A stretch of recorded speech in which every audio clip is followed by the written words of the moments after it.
đo lương, đo lương,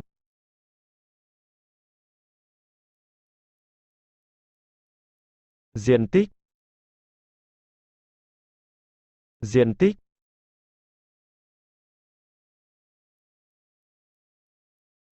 centimet,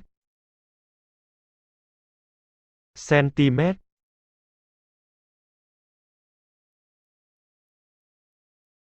khoảng cách, khoảng cách,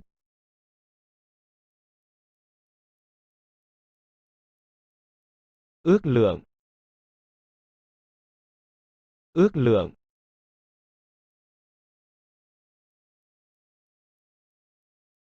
gam, gam,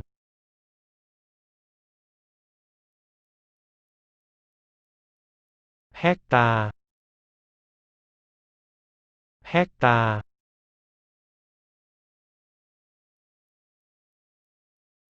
chiều cao, chiều cao,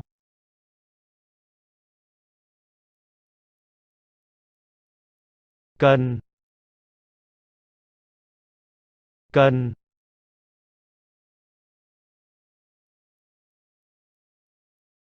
km,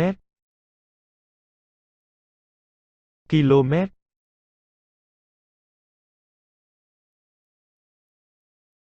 chiều dài,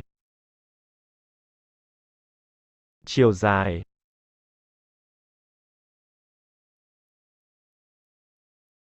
lít, lít,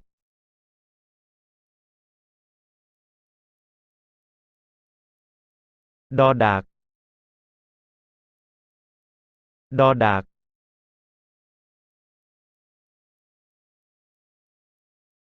mét, mét,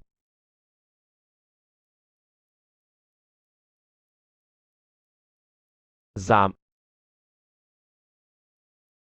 giảm,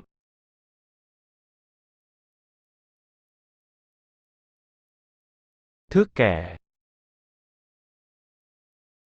thước kẻ,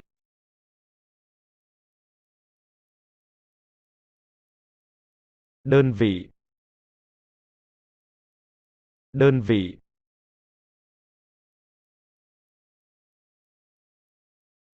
cân nặng, cân nặng,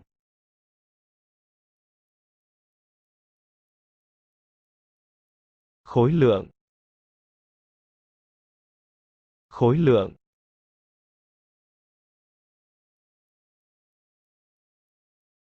chiều rộng, chiều rộng,